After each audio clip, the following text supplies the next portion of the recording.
ظهر الإعلامي نوفل الورتاني وكامل فريق البرنامج الإذاعي الشهير ديما لباس في حالة تأثر شديدة بسبب التدهور الصحي الكبير الذي يعاني منه زميله ممثل السعد الزيداني. وأكد الورتاني أن وضعية زميلهم حرجة جدا وأنهم يشعرون بحزن عميق، إلا أن ضرورة استمرار العمل والتواصل مع الجمهور تفرض عليهم رباطة الجأش وبالمواصلة في تقديم البرنامج. وأوضح نوف الورتاني أن الزيداني يعتبر جزءا لا يتجزأ من الفريق، وأن حالته الصحية تسببت في حالة من القلق والتوتر بين جميع أعضاء البرنامج.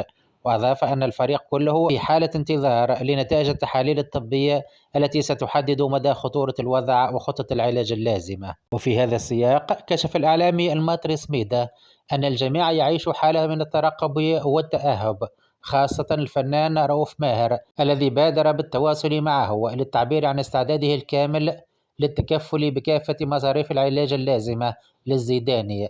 كما أعرب اللاعب الدولي الأسبق المنجب إبراهيم عن استعداده لتقديم الدعم اللازم في هذه المرحلة الحرجة للسعد الزيداني. إن هذه اللحظات الصعبة تظهر مدى تلاحم الفريق والتضامن بين الأصدقاء والزملاء، وتؤكد على أهمية دعم الشخصيات الثقافية والفنية التي ساهمت في إثراء المشهد الفني والثقافي في تونس. وندعو الله أن يمن على السعد الزيداني بالشفاء العاجل، وأن يعود إلى جمهوره وزملائه في أقرب وقت ممكن.